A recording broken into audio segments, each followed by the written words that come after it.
Hey YouTube, Jack from Curious Culture, and yeah, I was just doing some gaming and trying to think of some YouTube ideas.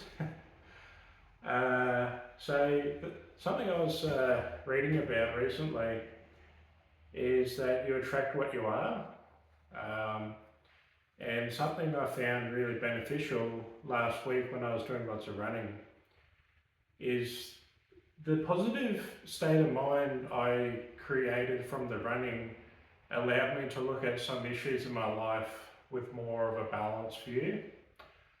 Um, I remember an old man saying to me, he was my guitar teacher, and I thought he was a really interesting old guy, and I think he was an ISTP. If you're interested in the Myers-Briggs, I've made some other videos about that.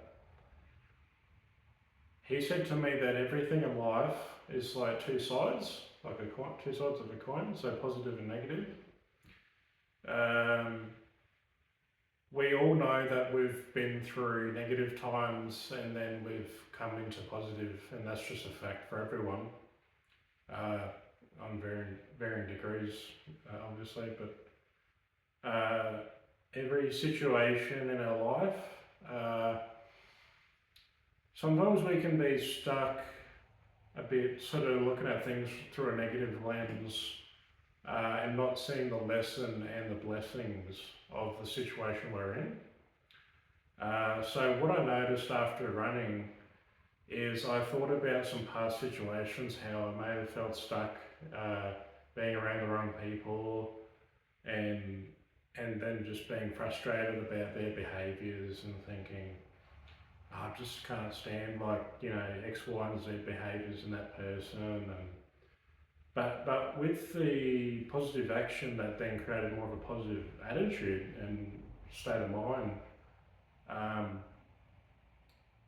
I could see that, if I'm honest, there are aspects of myself in those that I saw in those people that I didn't like, and I'm starting to believe more and more that a big lesson we have in our lives is that we get put around certain people, put in certain situations, are drawn to certain life lessons to understand ourselves better and to come to a better awareness of ourselves and the meaning of our lives, really. It's our experiences that really teach us so much. Sometimes we don't realise that what's in front of us is actually offering us so much to learn, but we can think, oh no, it's just something to get out of the way. And yes, we do need to move on from certain situations and that and people. That's not the point. But those people stay in your memory, and how you relate to them in your memory says a lot about your attitudes in the present towards your situations and the people in your life now. And it's going to dictate to some degree, according to like law of attraction and that sort of thinking, as to who you're going to attract and the sort of feelings and that they trigger in you. Because you may not have healed certain things in yourself that will then be brought about by new people and situations that are trying to teach you to look at those things that you don't want to look at. What I like about recently taking up jogging exercise is that it is like a moving meditation for me. I did feel very depleted and quite depressed after from doing large amounts of jogging, as this was taxing my body very much so. However, the positive states after that I think can be quite spiritual in a sense, allowed me to look at things in a more balanced way. I was surrounded by people that wanted to achieve a lot and had issues with ego, and would over measure where they are now compared to the fantasy in their mind. And that's something I've had to learn to work through, is to be humble and to take action in the present with what I've got, and to realise that there's the gift is in the present moment, and it's not about thinking, oh no, the conditions have to be, I've got to be a millionaire for things to be prosperous. But it's like, well no, how can I look at the present moment in a way that allows me to make what I've got prosperous? How can I feel like the person I want to become now? How would it feel like to be that person, to generate that emotion right now, so then I'm propelled towards that future, instead of thinking, oh, the conditions have to be that way lined up. How can I develop more gratitude now to cultivate the emotion and then the momentum towards that vision of the future that I really want, instead of being in lack and being in a state of mind that's just like, oh no, I'm just going to focus on what's lacking because that's what I believe is there. But what if we choose that belief that we can be the person we really want to become? Where does the focus go? The focus shifts away from the lack onto the new possibility. Because it's like, well, we're living in a field of possibilities, aren't we? And what we choose to focus on, we grow more of. So it's a very responsible thing, our lives. But a lot of it is also learning how to truly relax and let life flow. And so a lot of people can be hard on themselves, thinking that you've got to always push. And yes, there is a time for pushing, but then the push has more meaning when you learn how to let go and relax as well, and allow it to integrate.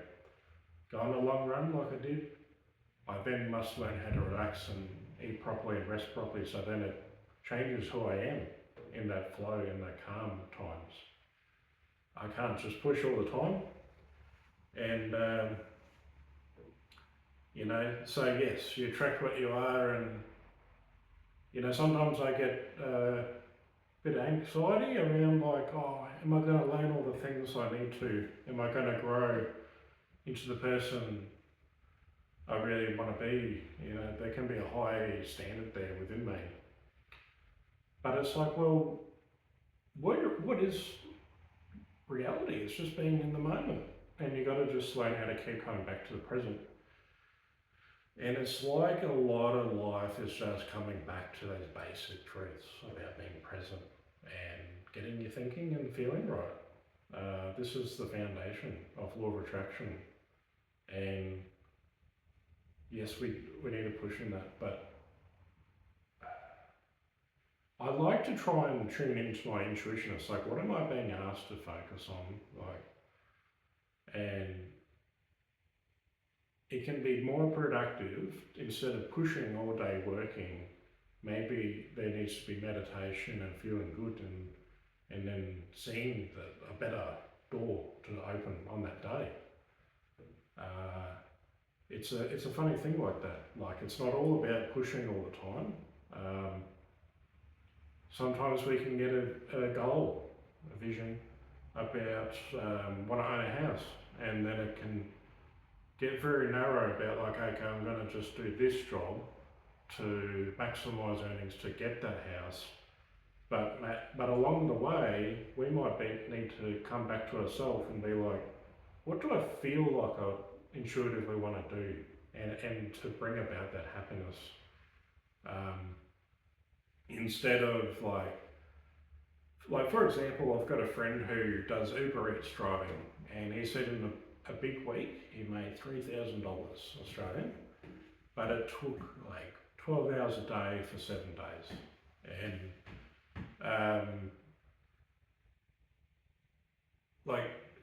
lately I've been going to a Buddhist temple with a support client and getting $80 on a Sunday per hour. And would I rather push myself for 12 hours or get that same money in 6 hours that I could get 12 on the drop with the delivery work? So would I rather be exhausted on the Saturday from the delivery work and give a poor performance on the Sunday, or do something that makes me feel really good and then bring a great vibe to the Sunday job, which could then lead to more of the preferred work, of feeling like I'm getting paid to do something that's really good for me, like going to a Buddhist temple and learning how to become calmer and listening to people that have meditated for 25 years and are so calm and gives you that great energy. So if you feel like you've got the fire in your belly and you want to go do something, you do it a lot, then that's probably the phase you need to lean into.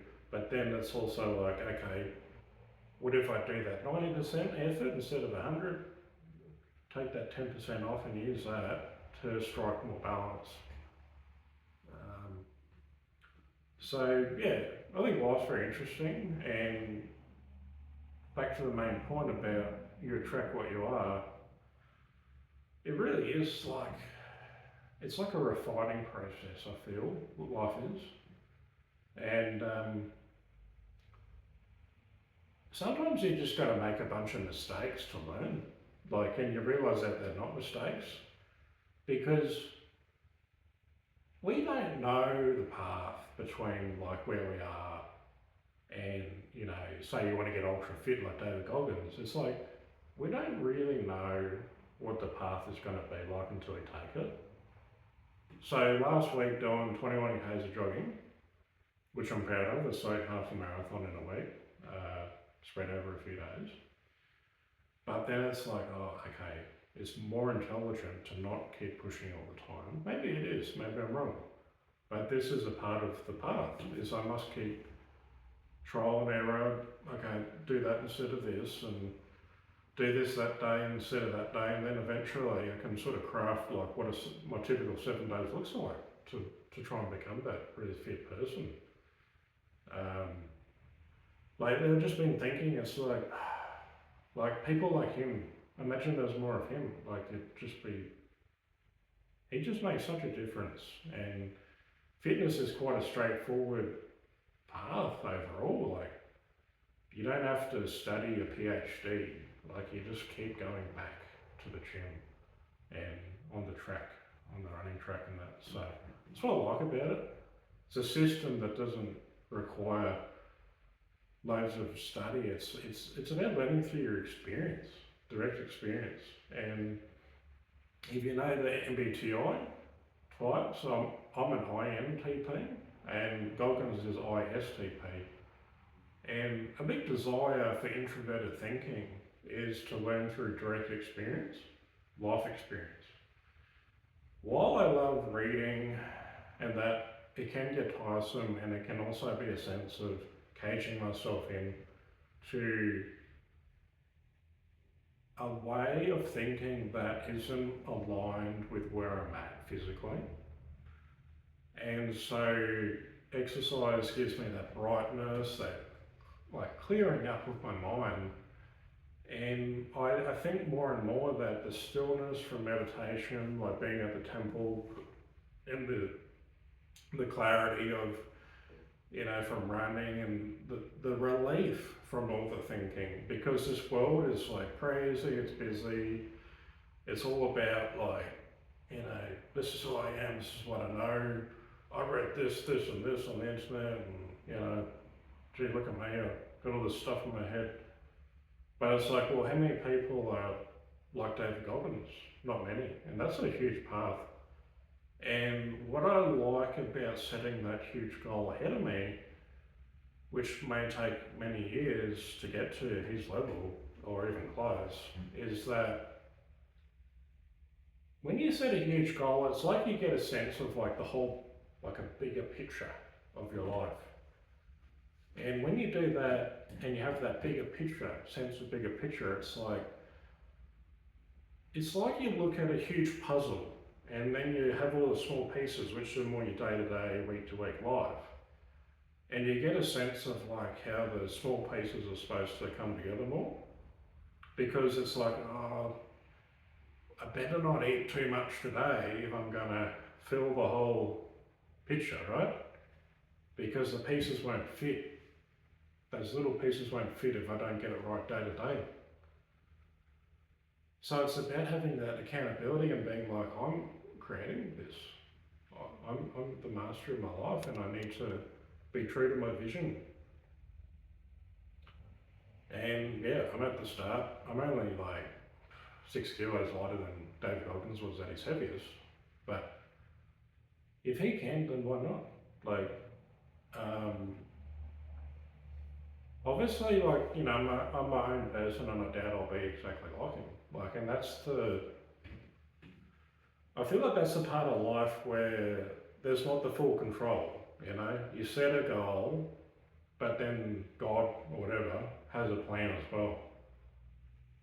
You know, if you're Christian, we're made in the image of God, and God is creative, and we desire being creative as well. So I feel the need to like have a big goal, and it's not necessarily about getting it crystal like on point, like to that goal, but it's about having a general direction. And to share what I'm going to start reading next is I have a book called Here Are My Demands by Andrew Roth. It's a novel. And there's a quote, "Has there ever been a more timely book?" by Pip Adam. They commented on it. And it's said to be ingenious, compelling and terrifically fun, said by Ben Walter. I just feel like this line here has a lot of truth about the current world we live in. And I reckon a lot of people feel that way. Has there ever been a more timely book? Because a lot of us are looking at the world thinking, where's this heading? And I'd like to just read the back of the book, the blurb. It's 2058 and Maggie Garwell's moment has arrived. Working on policy with a newly installed government, she is desperate to use what leverage she has to secure real change. A redistributive program to help millions stricken jobless by automation into a purposeful life. But progress never comes easily, especially in an augmented reality that blends truth, illusion and misdirection. Daringly speculative and yet all too recognisable. Here Are My Demands is a story about fighting on in the face of resistance and the unprecedented hazards of a world our children have already started to inhabit. Roth's vision of our political future is more than just believable.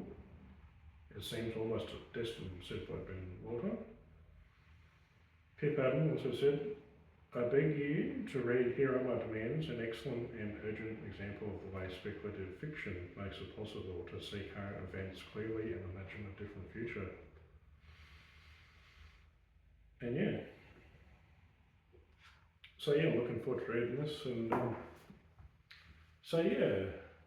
just felt like sharing some thoughts today about life in general, and I hope you gain something positive from this, and I hope you have a great day. Thank you. Bye.